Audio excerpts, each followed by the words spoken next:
আপনি কাকে বিশ্বাস করবেন? দেখেন, সবাই ভাবছিল যে মুসলিমদের সৌদি আরব ইরানে হামলা করবে না, কিন্তু ইরানে সৌদি আরবও হামলা করেছিল। এটা বলা যায় যে কেন হামলা করছে, কী কারণ আমরা সে বিষয়ে কথা বলবো। তবে আগে বলে রাখি, যারা এখনও আমার ফেসবুকে ফলো করেননি দ্রুত ফলো করে নেন আর ইউটিউব চ্যানেলটাকে সাবস্ক্রাইব করুন। শুনে অবাক হচ্ছেন না? সৌদি আরব ইরানে হামলা চালাইছে। এটা চালানোটা অস্বাভাবিক মনে হচ্ছে আপনার কাছে, কিন্তু আমার কাছে অস্বাভাবিক মনে হয় না। সৌদি আরব, ইসরায়েল আর হইল যুক্তরাষ্ট্র, তারা ঘুরাইয়া পেঁচাইয়া বন্ধু। যুক্তরাষ্ট্র আর সৌদি আরব যে বন্ধু, এটা তো বুঝে যায়। সেই বন্ধুত্বের খাতিরে মার্চের দিকে ইরানে হামলা চালাইছে সৌদি আরবের তাদের ইয়াগুলা। আর যে হামলার কারণেই ইরান ও সৌদি আরব, আপনারা জানেন সৌদি আরবও তারা হামলা চালাইছিল।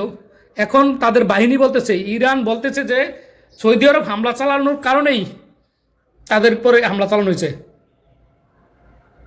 বুঝতেছেন? সৌদি আরব আগে হামলা চালাইছে ইরানের উপর, মানে যুক্তরাষ্ট্রের বন্ধুর সক্ষতা রক্ষা করতে যায় একটা মুসলিম দেশ।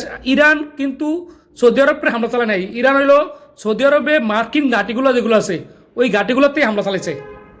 সেই ঘাঁটিগুলোতে হামলা চালাইতে গিয়েই তাদের সাথে শত্রুতা তৈরি হয়েছিল। দেখা যাক সামনে কি হয়। যুদ্ধ তো সহসা মানে শেষ হচ্ছে না, এই যুদ্ধ দীর্ঘ সময় পর্যন্ত নেবেন। যারা মধ্যপ্রাচ্যে সৌদি আরব, কাতার, দুবাই, তারপরে ওমান, লেবানন আছেন, বাংলাদেশের প্রবাসীরা আপনারা সাবধানে থাকবেন, কারণ ইরানের যুদ্ধ সহসা শেষ হচ্ছে না। আজকে পাকিস্তান ইয়াদ গেছে, চীন গেছে হইল ডোনাল্ড ট্রাম্প, সেখানেও চীনকে বলে আসে যে আমাদের যুদ্ধ সমাধান করার জন্য চীনকে বলে লাগবে না।